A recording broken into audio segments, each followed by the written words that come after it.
Movimento Estudante na Juventude Sul exige Ministro da Educação a reativa classe paralela Holocausto Waigia. E a quinta-né, Movimento Estudante na Juventude Sul, a conferência imprensa, onde exige Ministro da Educação a reativa fale classe paralela Holocausto Waigia, posto administrativo Sul, município Viqueque, nebe antes né, Ministério da Educação tacaona exigência né, Movimento Estudante na Juventude Sul hato, também escola netaca, mas se foi impacto ba estudante sira, obrigado lá a distância do ba escola e o Sul Vila, no ia tempo udang estudante sira labele tuir processo aprendizagem. A estudante na Juventude Posto Sul, Liliu Sukuneng, Husuba Presidente da República, Dr. José Ramos Horta, Hanesan primeiro homem e Estado República Democrática de Timor-Leste, atual anulação do diploma ministerial número 23/2025 de 13 de agosto, imediatamente. Parte da rua, ami Husuba Parlamento Nacional, Lihusi Comissão G, batrata assunto educação atau hari assunto idane ho sério ho levanta ia Parlamento Nacional tambane viola direito fundamental cidadão união. Ami husu Ministério da Educação município labele takamata no takatilung ba preocupação estudante, professor ina amang no veteranos ba problema taka classe paralela wagia. Parte da lima husu ba Ministra Educação sua excelência doutora Dulce de Jesus atau exonera diretora Holocausto Sul Central, senhora Eldita,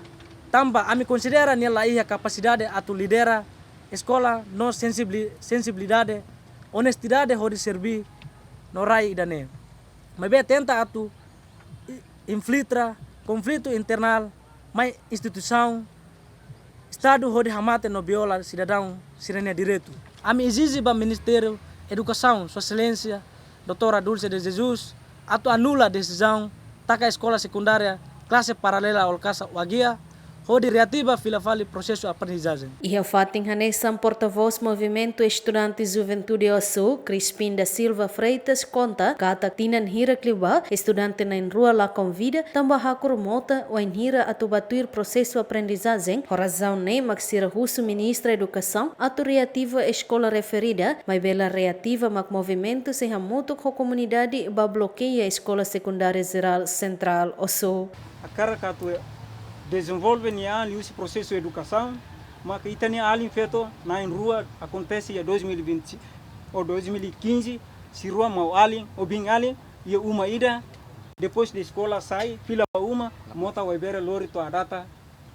família lá está ninia do Espírito Santo. O ida ne makami triste teve ba decisão ida ne uso de senhora ministra Educação imediatamente anula a decisão ida ne para espaço para a minha comunidade Suculima Motasori para bele halal para a minha processo de aprendizagem nessa bye odi o futuro itani wansira bela acesso à educação odia ministra se la anula a decisão idane mas a minha juventude movimento juventude o soa se for ultimato próxima semana bele gala bele decisão tem que sair por espaço para a minha professor Sira e o processo de aprendizagem tem que lá nessa bye. Se lá ia lá nessa bye, mas kami sei bah muito com inama veterano Sira, kami sei bah bloqueia total escola secundária geral central, Osu para rua ne o todo takahoto. Antes ne Diretor Nacional Secundário Geral, Ministério da Educação, Benjamin da Cruz Hatete, Ministério Selativa fale classe paralela Sira nebe maktakaona, no Ministério da Educação se busca solução para estudante Sira, onde tuir processo aprendizagem. Tuir Benjamin, Ministério da Educação, laos takadet classe paralela Waigia, posto administrativo Sul, município Viqueque, mas be takamos classe paralela no filial e o município Selo, também número estudante lá to atusida. Dilma Suzeti, GMN.